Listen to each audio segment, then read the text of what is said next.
안녕하세요. 행복지킴이 선영입니다. 오늘은 월요일과 화요일날 정부가 발표한 내용들을 묶어서 정리해 보도록 하겠습니다. 제일 궁금하신 거는 5차 재난지원금 지급 확정해서 발표했습니다. 그러면 과연 나도 받을 수 있는가? 그게 제일 궁금하실 거예요. 그 내용을 포함해서 하반기 경제 방향에 대해서 정부가 발표한 내용들 묶어봤습니다. 구독과 좋아요는 저에게 힘이 됩니다. 여러분들의 많은 성원 감사드리고요. 앞으로도 많은 성원 부탁드리겠습니다. 좋은 콘텐츠로 반드시 보답하도록 하겠습니다. 구독, 좋아요, 홍보, 알람 부탁드립니다. 3종 패키지, 코로나 상생 국민지원금, 희망 회복 자금, 상생 소비 지원금 3종 패키지를 발표했습니다. 코로나 상생 국민지원금이 5차 재난지원금이고요.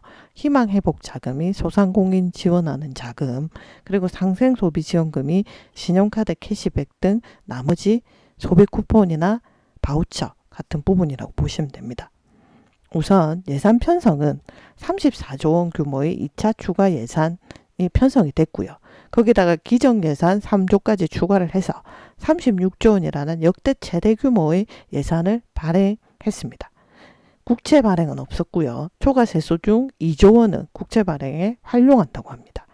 코로나19 피해 지원을 위한 3종 패키지, 재난지원금, 소상공인 지원, 카드 캐시백에 15조에서 16조 원을 투입하겠다고 합니다.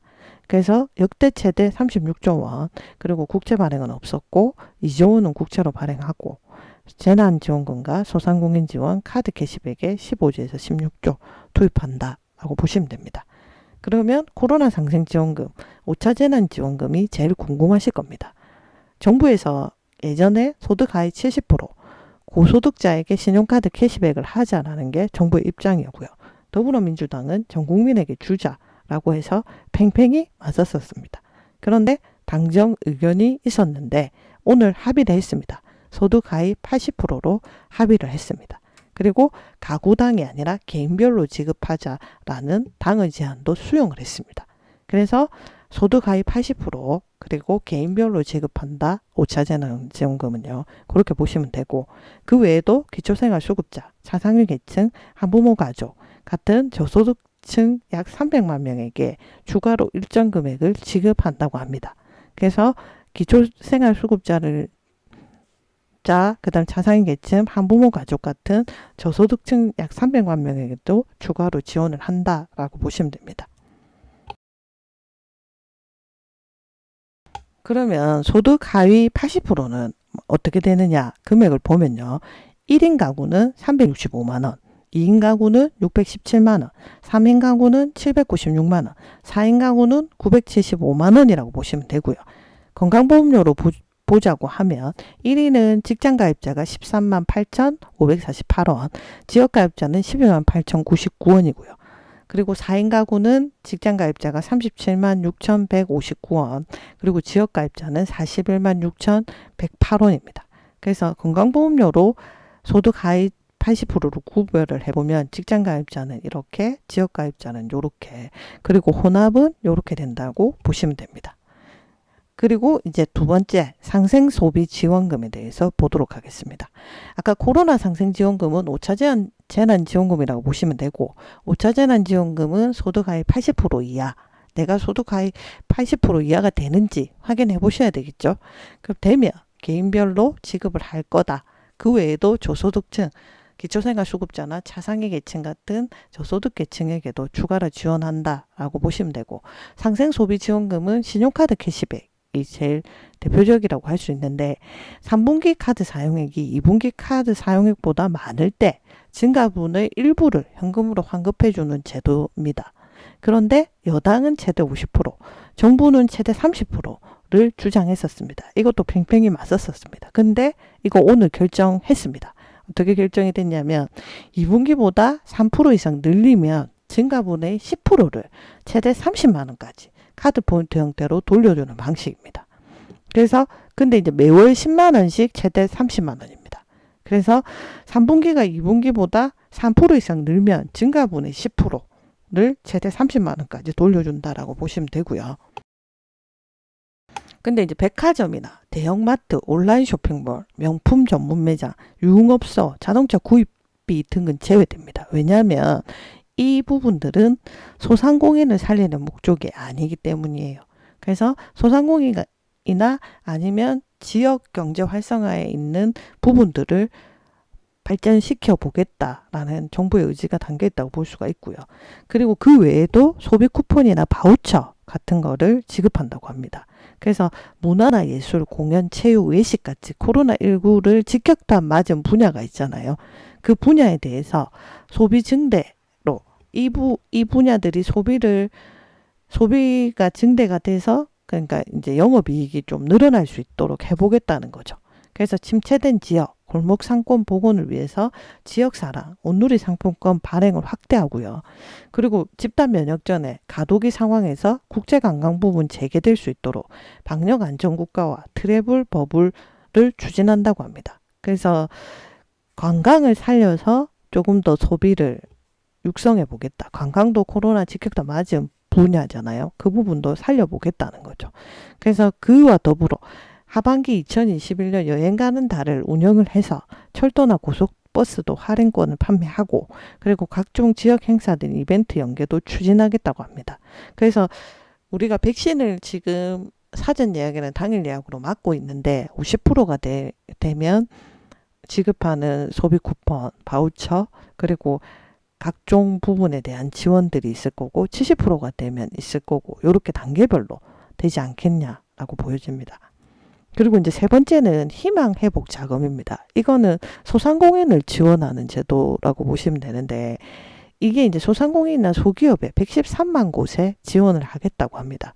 그래서 버팀목 플러스 자금이라고 예전에 지원했었죠. 그때 매출 감소 기준보다는 더 폭넓게 인정해 주겠다. 라고 봤고요. 그리고 폐업 소상공인에게 제도약 지원금이라 해서 50만 원씩 주는 게 있는데 그게 연말까지 연장도 되고 그리고 5조 원 이상 이 부분에 대해서 투자를 하겠다. 패키지에 지원을 하겠다라고 했고요. 그리고 코로나19 피해 집중되는 특별고용 지원 업종 있잖아요. 아까 제가 말씀드렸던 그런 업종들이 고용 불안이 확대되지 않도록 고용유지 지원금 지급 기간을 90일 연장해서 지금 180일인데 270일까지 연장해서 지급하겠다고 합니다. 그리고 그래서 소상공인은 규모나 업종이나 피해 정도에 따라 액수를 차등화하고 그리고 폐업 고려 중인 소상공인에게 제도전 장려금 50만 원을 연말까지 지원하고 기존 채무를 폐업을 해도 분할해서 상환이 가능하도록 하고 있고요. 그 다음 소상공인을 포함한 중소기업에 대한 결손금 소급 공제 허용 기간을 원래는 직전 1년이었는데 직전 2개년으로 그러니까 직전 1개년에서 2개년으로 허용 기간을 확대했다라고 보시면 됩니다. 그러면 이제 예산 편성은 어떻게 할 거냐? 고소득층 혜택을 볼 수 있는 신용카드 캐시백에 1조 원 이상 반영을 하고 코로나19 백신 확보하고 의료기관 손실보상, 국내 백신 개발 지원 등 백신 및 방역 보강에 4조에서 5조, 그 다음 고용민생 안정지원에 2조에서 3조, 그리고 지역사랑 상품권, 온누리 상품권 등 발행을 확대하고 농축산물 소비 쿠폰에 1천억 원, 추가 발행하고요. 지방교부세, 지방교육, 재정교부금으로 12조 원 수준으로 예산 편성하겠다고 합니다.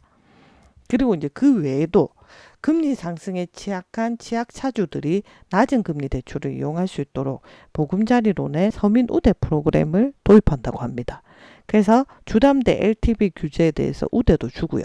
디딤돌 대출 한도도 인상을 해주고 민영주택 생애 최초 특별공급 비중 확대 등 무주택 서민 실수요자에 대한 지원이 보다 강화된다고 합니다.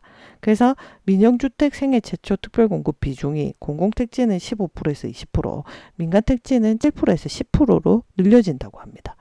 전세가 상승 상황에 맞춰 공적전세 대출 보증 기준을 기존 5억에서 7억으로 올리고요. 주택금융공사의 전세금 반환 보증 가입 가능 전세금도 7억 원으로 인상한다고 합니다. 그리고 보금자리론 대출 한도는 3억에서 3억 6천, 디딤돌 대출 한도는 2억에서 2억 5천으로 올리고요.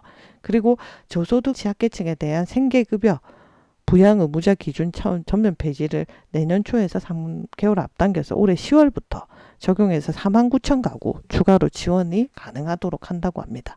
그래서 기타 사항은 보면 무주택 서민과 실수요자에 대한 그 지원을 강화하는 거죠. 그래서 이 특별 공급 비중도 공공택지 5%, 그다음 민간택지 3%를 늘리는 거고요.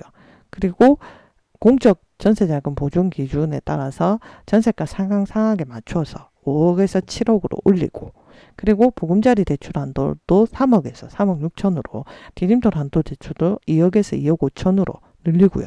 그리고 저소득 취약계층임에도 불구하고 부양 의무자 기준 때문에 생계급여를 못 받는 분들이 많았죠. 그래서 이런 분들, 이 부분을 전면 폐지하는 걸 내년 초에 하려고 했는데 3개월 앞당겨서 2021년 10월부터 적용한다고 합니다. 제가 오늘 어제와 오늘에 걸쳐서 5차 재난지원금, 그리고 소상공인 지원, 신용카드 캐시백, 요 3종 패키지에 대한 내용들이라든지, 아니면 하반기 경제 방향에 대해서 윤활유 효과를 할 수 있는, 지원할 수 있는 지원 정책들에 대한 부분들을 정리해 봤습니다. 코로나 상생지원금, 상생소비지원금, 그리고 희망회복자금으로 이름만 바뀌었을 뿐이지 그런 부분들이 있다고 보시면 되고, 5차 재난지원금, 코로나 상생지원금은 소득 하위 80%로 합의를 받고 개인별로 지급을 하고, 상생소비지원금은 신용카드 캐시백, 3분기가 2분기보다 3% 늘면은 증가분 10%에 대해서 최대 30만 원까지 월 10만 원씩 이렇게 지원하는 부분이라든지, 코로나19 직격탄 맞은 업종에 대해서 소비 쿠폰이나 바우처를 지급하는 부분들이 상생소비지원금의 대표라고 볼 수가 있고요. 희망회복 자금은 이제 소상공인을 지원하는 제도들이라고 보면 되는데, 소상공인과 소기업 113만 곳에 지원한다고 보시면 되고, 버팀목 플러스보다 매출 감소 기준이 폭넓게 지원해 준다라고 보시면 되겠죠. 그래서 이런 내용들을 담아서 오늘 영상 준비해 봤습니다. 구독과 좋아요는 저에게 힘이 됩니다. 여러분들의 많은 성원 감사드리고요. 앞으로도 잘 부탁드리도록 하겠습니다. 구독, 좋아요, 홍보, 알람, 주변 분들에게 홍보 한 번 더 강조드립니다. 감사합니다.